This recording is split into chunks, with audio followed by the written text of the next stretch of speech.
Salut Kiki, on va rester un peu de ce sens. Vous n'allez pas comprendre ce que je viens de dire parce que moi, comme d'hab, j'enchaîne un paquet de vidéos qui seront distribuées sur 2-3 semaines. Je viens de finir une vidéo qui est la vidéo où on parlait des tickets de Tombola. D'accord. Et je cherchais quel engin encore j'avais préparé un cinquième puisque j'ai dit j'ai préparé l'MCD, j'ai préparé le Baja, je dois préparer l'AFG, mais je cherchais. En fait, c'est parce qu'il est là.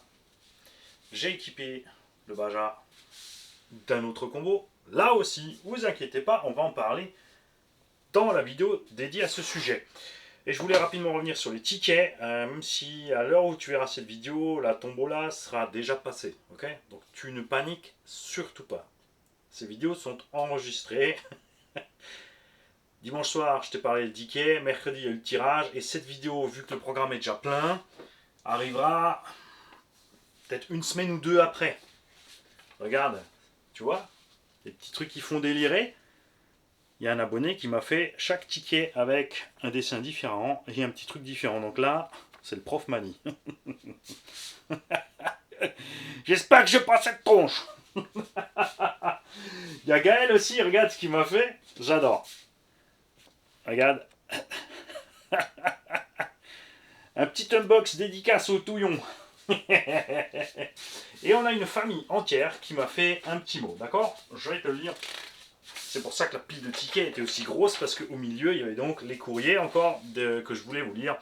Mais la vidéo aurait été trop longue, d'accord. Salut Manis, comme tu es... comme tous les mois, voici la participation de la petite famille. Canon Benoît, petite présentation. Le papa Jérémy, un CST au bas, un Hyper 7 en poète-poète et un camion TT01. La maman Priscilla, le Desert Buggy Black Bull. Le fils, ça c'est le grand Maxence, un Granite Boost. Ou l'inverse, un Senton, il a écrit après. Le fils, petit Thibaut, donc un Maxence et Thibaut, deux frères, ou de demi-frères. Il y en a un qui roule donc sur un Granite Boost, l'autre sur un Senton Boost. La dernière petite Alexandra, pas encore de RC. Les RC de la petite famille. Papa voudrait une FG en 1/5 à essayer, un X-Max bien sûr, après un C un jour, des F7 par exemple. Donc je te tiens les pouces, enfin je vous tiens à tous les pouces, hein. C'est le problème pour Big Mama, n'est-ce pas. Signe curieux de beaucoup de RC différentes, mais pour le moment, la vie a d'autres priorités. Oui, avec 3 ptios, t'as autre chose à faire. Maxence, alors lui, il aimerait faire évoluer son Senton, essayer faire un essai de bateau, mais là c'est plus compliqué. Alors le bateau, oui et non. C'est compliqué parce qu'il te faut un plan d'eau. Une fois que tu as trouvé un bon plan d'eau sympa, c'est moins compliqué. C'est compliqué si tu navigues dans un fleuve comme moi, parce que s'il fout le camp, enfin si tu as une panne ou quoi que ce soit, il fout le camp.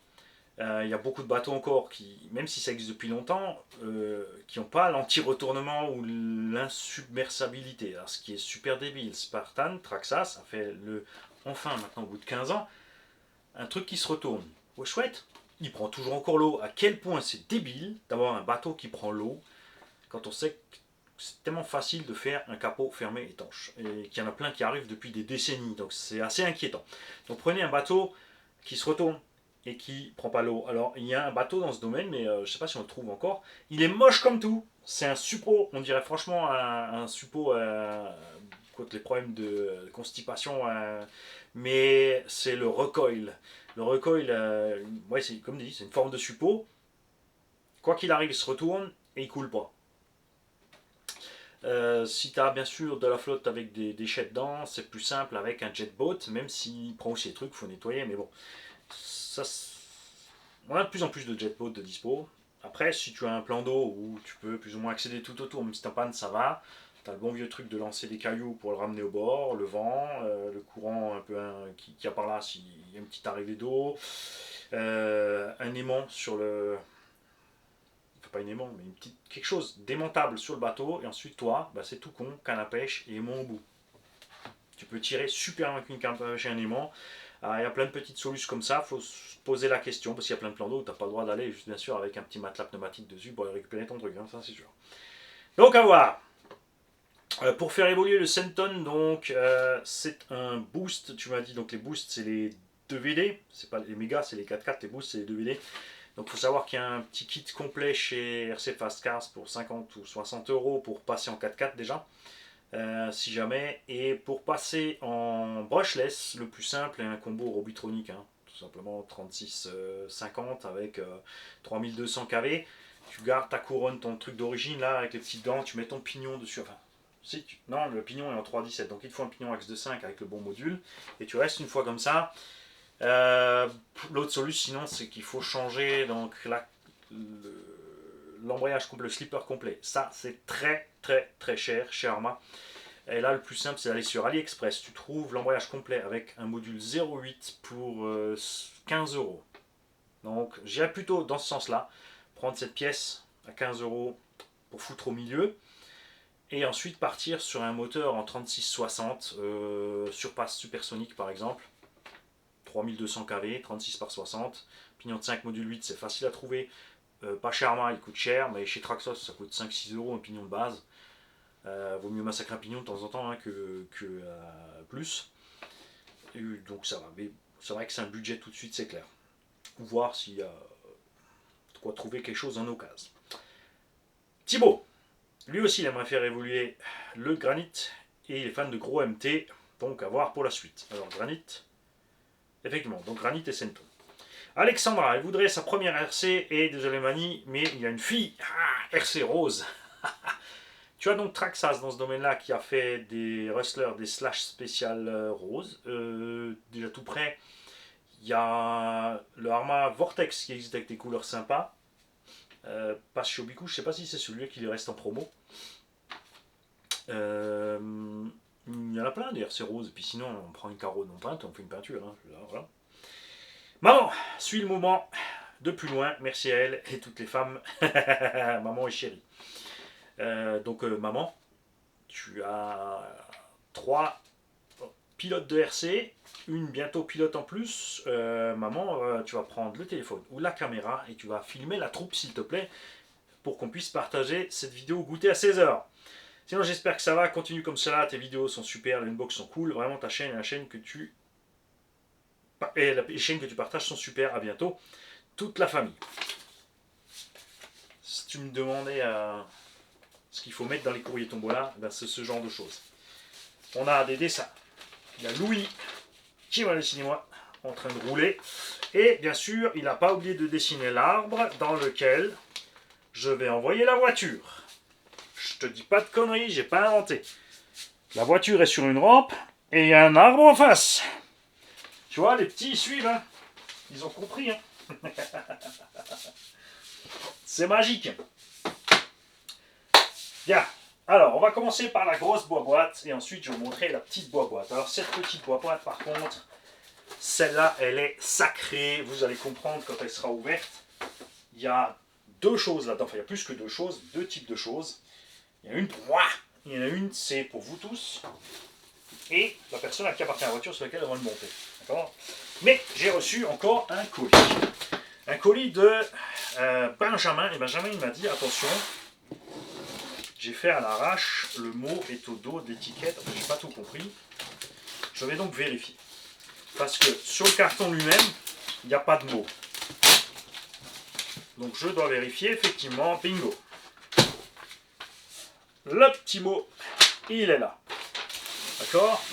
Donc là, il faut suivre, hein, parce que normalement, si je me souviens bien, il y a encore des tickets Tombola dans la boîte, et la Tombola, donc à l'heure où tu vois cette vidéo, elle est passée, mais tu vois bien, Benjamin, que tes tickets sont arrivés avant, et que je le mets dans la boîte que tu vas voir mercredi soir au tirage. Alors que cette vidéo arrivera la semaine qui suit le tirage. Salmoni, tu trouveras dans le colis un avion quasi neuf, un pack.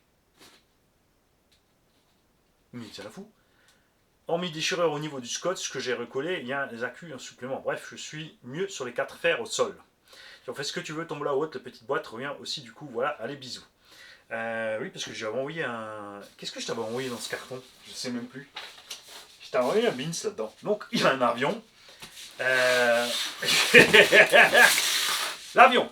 Si tu n'as jamais fait d'avion, c'est plus simple que l'hélico. Il faut savoir un truc en avion, c'est que il faut absolument l'envoyer en l'air. Il faut monter l'avion. Plus il est haut, plus tu as de marge de manœuvre pour empêcher les décrochements. Les décrochements, c'est quand tu te retrouves comme ça, hein, que le flux d'air est plus assez important pour porter l'avion. Il tombe. Quand tu es assez haut, tu peux toujours récupérer l'assiette relativement facilement. L'atterrissage est le plus compliqué. D'accord? Il faut arriver le plus possible en parallèle du sol. Il ne faut pas avoir le vent de face. Et ouais, si tu as le vent de face, ça te pousse, ça te remonte. D'accord? Il y a des ailes delta si tu veux faire des trucs rapides, parce que je te comprends. Hein, si tu veux te lancer en RC, au début, tu prends un motoplaneur. Je sais, c'est moche et ça va pas vite. Mais le motoplaneur, comment tu le montes? Et ensuite, tu laisses planer. Tu as de la marge de manœuvre. Plus l'avion a de l'envergure et plus il est stable et facile à manier. Contrairement aux hélicos ou aux voitures, tu vas commencer par des petites, après du grand. En avion, c'est plus simple de prendre un truc, honnêtement, d'1,40 m. Ça pèse rien, de toute façon, c'est du styropor. C'est posé ensemble, tu clipses les ailes sur le cul. Le moteur est en haut, l'hélice au cul. Donc, même si tu plantes ces avions-là, il leur arrive rien. Enfin, il y en a avec l'hélice devant, mais prends avec l'hélice au cul en haut. Donc très facile à manier, il n'y a pas de problème, grosse autonomie et tu apprends à manier. Ensuite, c'est sûr, moi ce qui m'a plu, c'est l'aile delta. Il est très important de mettre les réglages au niveau des palonniers de cerveau. Tu peux déplacer tes biellettes, tu les mets surtout le plus possible vers le cerveau. Plus tu vas t'éloigner, plus la moindre petite manip d'un quart de millimètre va agir sur l'avion. Ok? Ça, il faut le savoir. Tu as donc dans les ailes, ce qu'on appelle les ailerons, ou à moins que ce soit les flaperons, c'est les flaperons, les flaps, qui te servent donc, si ton avion a le nez vers toi, quand les flaperons se mettent comme ça, le flux d'air fait ça, l'avion il monte. Quand ils font ça, l'avion descend. S'ils font ça, l'avion tourne. Ce côté, qu'est-ce qu'il fait? Je t'ai expliqué avant. Quand tu fais ça, il monte. D'accord? Donc quand tu fais ça, ton avion, il fait une courbe. Eh ben non. À droite. Et de ce sens à gauche. Et si je me trompe, ceux qui savent seront là pour corriger. Bref, donc c'est comme ça que tu fais des virages. Et en plus, tu as donc l'aileron de queue qui fait comme ça. D'accord? Qui fait tourner l'avion. Donc tu peux tourner plus flapper, ce qui va te faire des trucs comme ci, comme ça. Mais les avions de débutants, en général, ont uniquement deux cerveaux. Donc ils montent, ils descendent, tournent à gauche, tournent à droite. Certains, donc ensuite, ils rajoutent l'aileron de queue pour augmenter les possibilités. Et ensuite, il y a encore les avions dingues qui ont deux petits flaps dans l'aileron de queue. Tu te retrouves donc avec 2, 3 et 5. Okay? Et là aussi, donc, ça l'aide vraiment puissamment à monter et descendre, puisque c'est vraiment au niveau des fesses, au niveau des ailes, où ça va se produire. Quant à ça à l'arrière, au niveau des ailes, tu n'utilises plus que le droit-gauche. Tu fais plus comme ci, comme ça. Okay? Il y a plein de possibilités, donc il faut juste s'habituer. Il faut vraiment monter, il faut le laisser planer, il faut commencer doucement. Et après, l'avantage de l'aile delta, pour revenir dessus, c'est que l'aile delta, tu peux la poser comme une feuille morte. Tu vas arriver au sol, tu ralentis tellement. Écoute, tu peux être à 2 mètres du sol, arriver à 0 à l'heure et ça se pose comme ça. J'adore. Les ailes delta, c'est pas cher. Skyphone par exemple, la coque coûte 50 balles, l'engin complet 120 balles, avec la radio et un combo qui permet d'aller à 100 km/h. C'est un tout petit mini combo de rien, mais ça suffit. Et maintenant, il y a beaucoup d'avions qui ont des systèmes, ce qu'on appelle safe. Les systèmes safe, et ben eux, ils te permettent, bah c'en est un d'ailleurs, ça voilà, c'est typiquement un engin pour débuter en avion. Ok.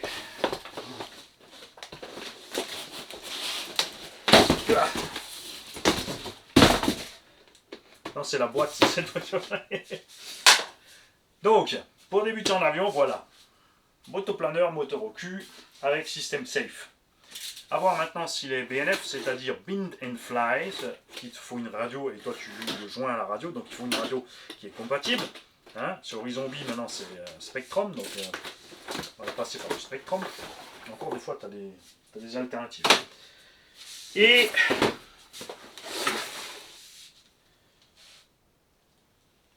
je te dis qu'il a le safe, mais c'est pas dit. Est-ce qu'il a le safe? Motor Continuous Transmitter Battery Charger, Mini Air Scoot.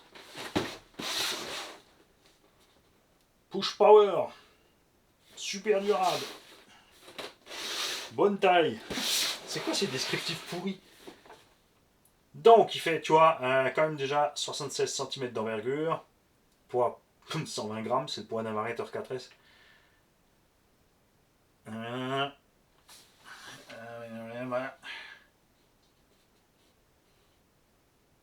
Donc, styropor, enfin les pots. Ready to fly. Il n'y a pas écrit, tiens. Qu'est-ce que c'est que cette affaire? Donc, il n'a pas encore le système safe. Système safe, c'est quoi? C'est un gyroscope intégré qui va empêcher à l'avion de trop pencher, trop faire ci, trop faire ça. Et en plus, donc maintenant, ils intègrent à ce système safe. Si tu lâches tout sur la manette, l'avion, il revient droit d'office. Donc tu fais n'importe quelle couille, tu lâches tout, l'avion il revient. Ou ils ont mis un bouton de panique sur la radio qui va te permettre effectivement une 1S 800 mAh. Ça va. Ils ont été absolument totalement plus que minimalistes sur l'équipement. C'est un truc de dingue. Tu t'attends à un avion plus gros, hein, quand même. Donc c'est ça. Ça se met là. Hop, tu as une petite vis à mettre ici. Ça, faut savoir que là, il a mis du scotch parce qu'il a fait une réparation. Attention de bien utiliser de la colle et l'apport. Donc la colle pour styropor. Comme je te disais, ah bah tu vois, lui, il n'a même pas ça. C'est l'inverse, c'est les avions plus complexes qui l'ont là. Donc il a un seul au cul, il n'en a pas deux. Et il en a un là.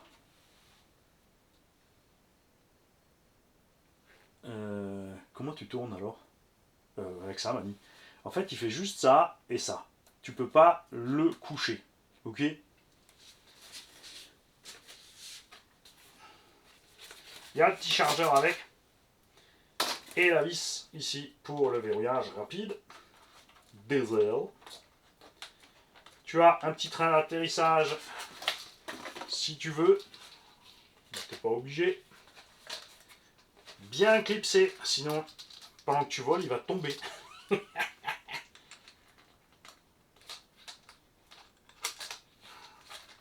Mani, si tu n'appuies pas comme un bourrin, tu casseras pas l'avion. Voilà. Et The Radio System. Là, attention, donc, il y a des modes 1, 2, 3, etc. Hein, gaz à gauche, à droite. Avec l'avion, ça, tu fais la vitesse uniquement. Ok. Là, tu fais. On verra ce qu'ils ont mis dessus. Hein. Non, bon, bah, c'est le droite-gauche. Hein, puisque là, il y a aussi un manche là. Mais il y en a un des deux qui sert à rien. T'as que deux cerveaux. Donc t'as gaz pour machin, et t'en as un donc qui te fera monter descendre, et l'autre gauche-droite. Et il y en a un qui sert à rien. Ils auraient pu bloquer le côté qui sert à rien de la manette pour ne pas fourvoyer les gens. Les pipiles sont dedans. Et il a absolument pas de bouton panique ni rien. Alors ça c'est quand même funky qu'ils aient fait ça maintenant sans la technologie safe. Donc le bouton de panique, hein, je vous conseille de prendre un engin avec un bouton de panique parce que dès que tu te plantes, sécurité, hop, le machin, il se remet à planer tranquillou. Hein. Je vais te sortir de là. Je vais te charger ça. Et ça. Il y a bien sûr un problème aussi avec la réglementation française. Avant, tu pouvais voler n'importe où. Tranquille avec ton petit avion, enfin quand je dis n'importe où, hein, on se mettait tous dans un champ. Ça faisait chier personne, dans un champ ça fait toujours chier personne. Sauf que quand ils te voient, il y a maintenant des vieux cons qui sont obligés d'aller te signaler. Alors que tu fais chier personne dans le champ. Hein. Et la gendarmerie qui est obligée de venir. Et généralement ça se passe bien. Hein. Ils te disent écoute, ok c'est un jouet, mais bon, t'as pas le droit. Vas-y. Bon, la deuxième fois qu'ils te gaulent, ils sont moins cool. Si c'est les mêmes hein, qui t'ont reconnu. Je vais juste rapidement vérifier un truc au niveau de la radio. Alors. Élévateur et roudeur. Ok, ils ont mis donc gauche-droite sur le manche de droite et au bas sur le manche de droite. Et à gauche, il n'y a que les gaz. Après, moi je trouve pas ça génial que le manche de gaz se balade si tu n'as que gaz parce que ça va poser problème à plein de débutants pour s'habituer. D'un autre côté, tu vas me dire, après quand ils passeront sur le cerveau en plus, il faudra qu'ils soient habitués à rester au zéro. Donc ouais. À voir. Juste vérifier qu'il n'a pas de système intégré de stabilisation.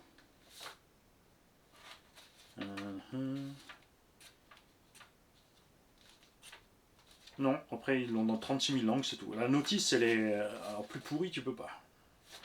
Il n'y a que les specs et l'essence. Pour ça, en fait, ils ont brodé sur la boîte. Il y a tellement rien qu'ils ont brodé sur la boîte. C'est délire. Alors, moi j'irai le voler donc en toute illégalité dans un champ. Nana foot.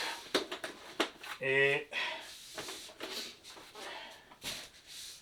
plein milieu de la forêt, il y a un champ, donc pour quelqu'un me voit, il va falloir s'accrocher. Si je vois quelqu'un, je le filme.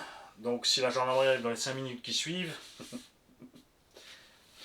je te trouverai, vieux con.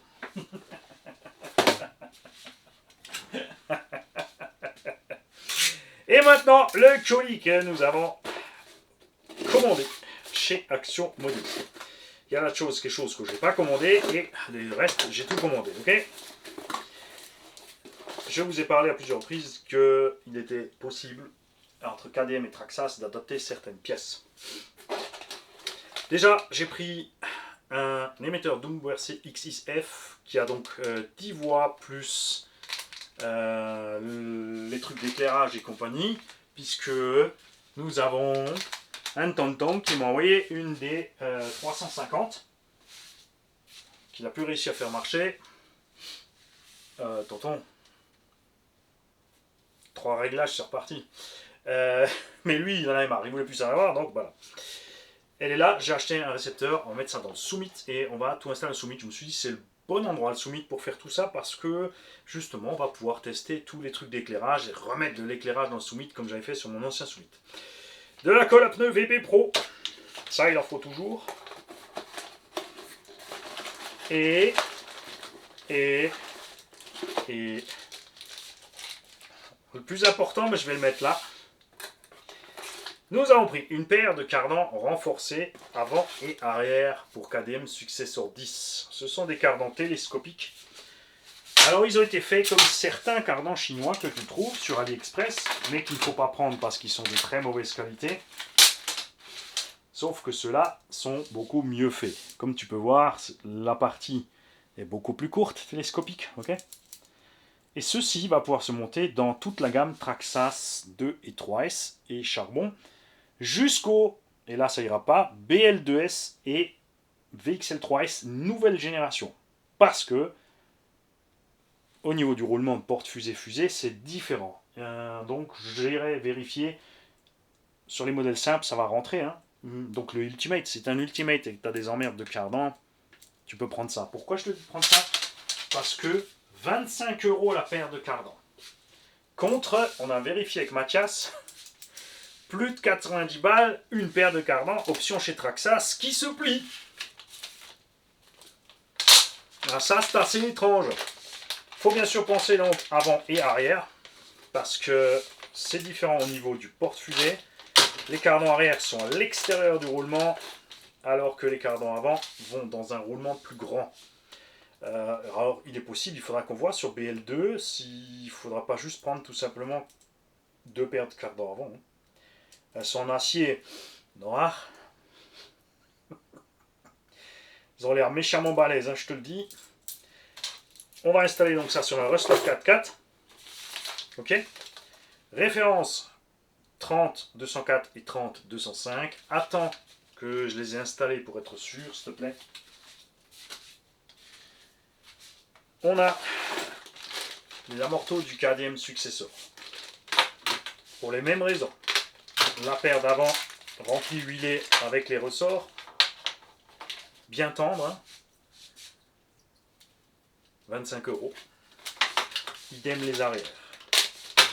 Pour l'instant, j'ai pas encore pris le kit de fixation avec. On va voir ce qu'il faut. Éventuellement, il faudra un petit truc en haut et en bas. Alors, facile. Ici, il faut clipser une rotule. Ici, il faut clipser une rotule. Donc en haut, pour le mettre avec le M3 et en haut, avec le M3 pour les mêmes raisons. Hein, niveau longueur, on devrait être bon. Mais pareil, tu attends. Alors oui, ça te fait quand même un upgrade de 100 balles. Mais, comparé au prix Traxxas, la paire de GTR sans ressort, sans rien, j'ai vu les prix, je me suis dit c'est pas possible. référence des amortos, tiens les pas dessus. Tu vas simplement sur le site Action Modélisme, le lien est sous la vidéo, chercher ma poubelle, je suis de l'autre sens. Et tu mettras, tu vas dans le catalogue options ou dans le catalogue de série KDM. Non, c'est dans le catalogue options pour regarder. Enfin bref. On verra ça. Donc je vous dirai si ça se monte niveau longueur, si tout va bien. Et franchement, il n'y a pas de raison que ça aille pas. Hein. Donc vidéo à venir dans les prochaines semaines de l'équipation. Enfin, dans l'idéal, j'aimerais bien le faire rapidement après celle-là, que tu puisses commander. Quoique là, il n'a plus de stock, j'ai tout vidé. Mais comme ça, vous êtes tranquille. Les tiges sont 4 mm. Hein. On risque pas de bouger. Et donc la chose la plus importante de toutes, les pièces en alu installées sur le Kakapit KPM. Je vais pouvoir sortir un bécane. J'aurais pu le faire avant, si j'avais fait mes pièces comme il faut, oui. Mais j'avais pas envie de recommencer. Ces pièces donc vont se monter ici.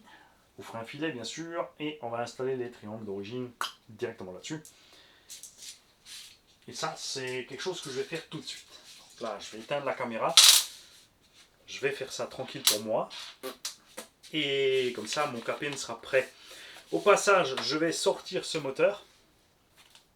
Ce moteur, je vais m'en servir dans un autre projet, je pense.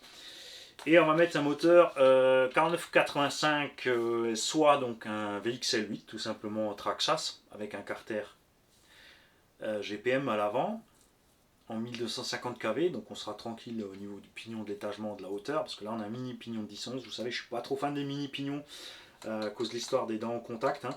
C'est assez limite, j'aime pas ça. Donc on va faire ce qu'il faut à ce niveau là, ou alors je vais installer mais en fait ça ira pas dans celui-là, ça ira seulement quand j'aurai reçu le châssis long. Le 49 par 100 qu'on a sorti du X-Max, n'est-ce pas? On pourrait pousser le bouchon à y mettre un 56, 92, 90 en G2. Hein, celui-là il rentre. Celui-là il rentre dans le châssis. Quitte à faire 8 kg, enfin plus de 8 kg. Ce bébé fera plus de 8 kg fini. Je vais remonter la cage. Je vais fabriquer l'arceau Hummer. Et on va le sortir full équipation comme il était prévu au départ. Je penche sur 8,5 kg à peu près avec les lipo 8S dedans. Ça va faire mucho, hein, mais c'est une machine pour piétiner. Le but c'est pas d'en faire un missile, c'est d'avoir un 8e qui passe quand même si l'herbe va pas pousser. L'herbe va pousser, pardon. Non, alors je verrai, je vous tiendrai bien sûr au courant si je garde le vario, si je mets l'autre, on fera tout ça. Donc je vais me faire tout ça pépère. Et on se revoit donc sur la vidéo quand il sera fini. On fera le rustler, on fera tout ce que je vous ai dit l'autre jour, le soir. Parce que c'est pas un programme pour une seule semaine. Hein. Surtout que j'ai déjà programmé 10 jours de vidéo avant ça. Et que là, j'en reprépare dans la foulée 7, 8 ou 9 des vidéos d'atelier. Ah, tout ça en 24 heures. T'as pas dormi même ici? Bien sûr que si. Je me suis couché à 22 h. Et je me suis relevé à 3 h du mat. Là, je vais aller faire ma sieste et il est 13h27. Je vais aller faire une petite demi-heure de sieste et j'y retourne. C'est un jour de congé, il faut profiter.